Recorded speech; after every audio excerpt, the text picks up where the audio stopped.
The briefing room fell silent as Lieutenant Emma Hayes walked in, her boots echoing against the concrete floor. 23 pairs of eyes turned toward her, and she could feel the weight of their judgment pressing down like a physical force. At 26, she was the youngest person in the room and the only woman among the elite operators gathered for Operation Sandstorm. The air conditioning hummed overhead, but the tension made the room feel suffocating. She took her seat in the back row, keeping her face neutral even as whispers rippled through the crowd. Before we begin, tell us in the comments where in the world you're watching from. "Great, they sent us a rookie," muttered a voice from the front. A few men chuckled and Emma's jaw tightened. She'd heard it all before during SEAL training, the doubt and dismissal, the assumption that she didn't belong. But she'd made it through Hell Week, survived the brutal selection process, and earned her trident fair and square. Still, in rooms like this, none of that seemed to matter. Commander Price entered and began outlining the mission. A hostage rescue in the mountains of northern Afghanistan. High risk, tight window. Emma listened intently, her mind already running through tactical scenarios and contingency plans. After the briefing ended, the operators filed out into the dusty compound. The Afghan sun beat down mercilessly, and heat waves shimmered above the tarmac where helicopters sat waiting. Emma grabbed her gear and headed toward the armory, but a hand grabbed her shoulder. "You sure you're ready for this, sweetheart?" It was Chief Hernandez, a grizzled veteran with 20 years of experience etched into the lines of his face.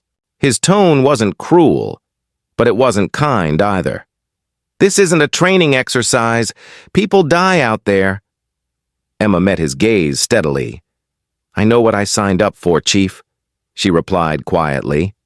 He shook his head and walked away, leaving her standing alone in the heat. The mission brief called for a nighttime insertion at 11:30 p.m., but complications pushed it back.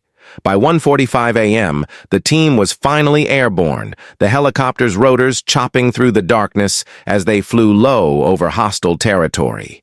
Emma sat wedged between two massive operators, their weapons gleaming in the red interior light. No one spoke to her. No one looked at her. She was invisible, an unwanted addition to their brotherhood. The loadmaster gave the 5-minute warning, and Emma checked her rifle for the third time, her fingers steady despite the adrenaline coursing through her veins. She'd trained for this moment her entire adult life, and she refused to let doubt creep in now. They hit the ground hard at 2:17 a.m., boots sinking into rocky terrain as the helicopter disappeared into the night sky. The team moved in, formation toward the compound where 3 American contractors were being held hostage. Emma took her position on the left flank, scanning for threats through her night vision goggles. The world appeared in shades of green, shadows dancing between mud brick buildings. Everything was going according to plan until they reached the outer wall. That's when the shooting started. Muzzle flashes erupted from a rooftop, and bullets kicked up dirt around their feet. "Contact right!" someone shouted, and the team scattered for cover. Emma dove behind a concrete barrier, her heart hammering as rounds whistled overhead. She could hear Chief Hernandez barking orders, trying to coordinate their response. But something was wrong. She spotted movement in a building to their left, a position the enemy could use to flank them. "Chief, we've got hostiles moving to cut us off from the west," she called over the radio. "Hayes, stay in position and keep your head down," he shot back.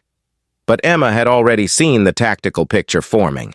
If those fighters reached that building, the entire team would be caught in a crossfire. She had seconds to decide: follow orders or trust her instincts. She moved. Sprinting low across open ground, Emma reached the building's entrance just as 2 armed men rounded the corner. Her training took over, muscle memory guiding her movements as she engaged them swiftly and efficiently. The threat neutralized. She cleared the building room by room, ensuring no one else could use it as a firing position. By the time she emerged, the main firefight had died down. But instead of gratitude, she found Chief Hernandez's furious face inches from hers. "What the hell were you thinking? I gave you a direct order," His voice shook with rage. You could have gotten yourself killed. You could have gotten all of us killed. Emma stood at attention, accepting the reprimand even though she knew she'd made the right call. The other operators gathered around, their expressions ranging from anger to contempt. This is exactly why rookies don't belong on missions like this, someone muttered. She's a liability. The words stung worse than any physical wound, but Emma kept her face blank. They pushed forward toward the main compound, and tension crackled through the team like electricity. Emma could feel them closing ranks, shutting her out completely. She was alone out here, surrounded by teammates who didn't trust her and didn't want her. The hostage building loomed ahead, a 3-story structure with narrow windows and a reinforced door. Commander Price divided them into 2 elements, and Emma found herself assigned to the secondary team, a clear demotion.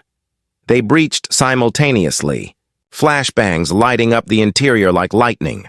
Emma moved through the chaos, clearing rooms with mechanical precision. Then she heard it, a child crying. The sound came from a room that wasn't supposed to contain anyone. Intelligence had said 3 male contractors, nothing about civilians.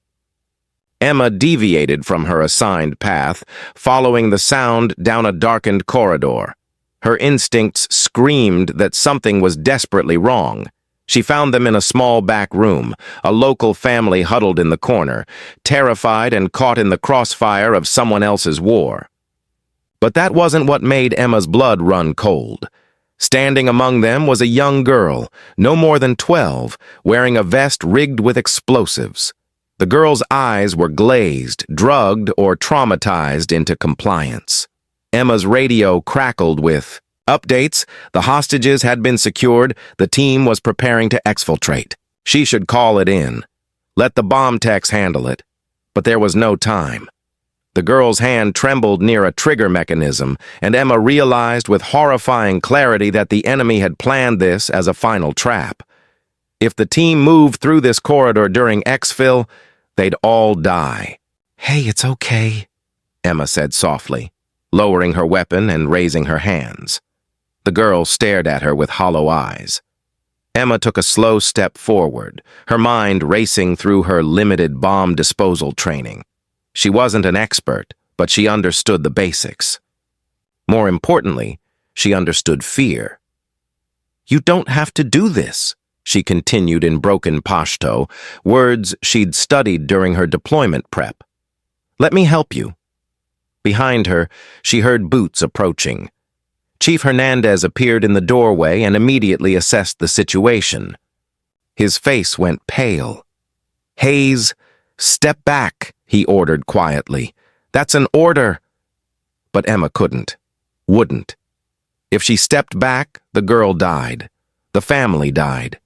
Maybe her whole team died. She kept talking, kept moving closer, her voice steady even though her hands wanted to shake. The girl began to cry, real tears cutting through whatever fog she'd been trapped in. Emma reached out slowly, so slowly, and the girl let her. Emma's fingers found the vest's mechanism, and she carefully began to disconnect the wires, praying she'd remembered the training correctly. Red wire, blue wire, the choice felt impossible. She chose blue. The vest went dead, and Emma pulled it off the girl in one swift motion, tossing it into the far corner. The family rushed past her toward safety, and Emma finally allowed herself to breathe. Chief Hernandez grabbed her arm, pulling her toward the exit as the building began to take enemy fire again. They made it to the extraction point at 4:32 a.m., exhausted and battered, but alive. All the hostages were safe, 0 friendly casualties. As they loaded onto the helicopters, Emma expected more anger, more accusations of recklessness. Instead, she found Chief Hernandez standing in front of the assembled team, his expression unreadable. "Hayes disobeyed a direct order tonight," he announced, and Emma's stomach dropped. This was it. She'd be drummed out, sent home in disgrace. She also saved at least 15 lives, including probably all of ours. He paused, letting that sink in. "Any operator who questions whether she belongs here can take it up with me personally," The silence that followed felt different this time. Then a voice spoke up from the back, a Marine liaison Emma hadn't even properly met yet. "You know what her call sign was in training?" Staff Sergeant Marcus Cole stepped forward, his weathered face breaking into a slight smile. "Phantom. Because she saw threats nobody else did, moved like a ghost, and always got the job done no matter what anyone said she couldn't do." He looked around at the other operators. "I was her combat instructor at Coronado. I've trained hundreds of SEALs, and I'm telling you right now, you've got one of the best watching your backs." The words hung in the air as the helicopter lifted off, and Emma felt something shift in the men around her. Chief Hernandez extended his hand. "Welcome to the team, Phantom." Emma shook it, feeling the acceptance finally, truly settling over her like armor. As the sun began to rise over the Afghan mountains, painting the sky in shades of orange and gold, she realized she'd finally found her place.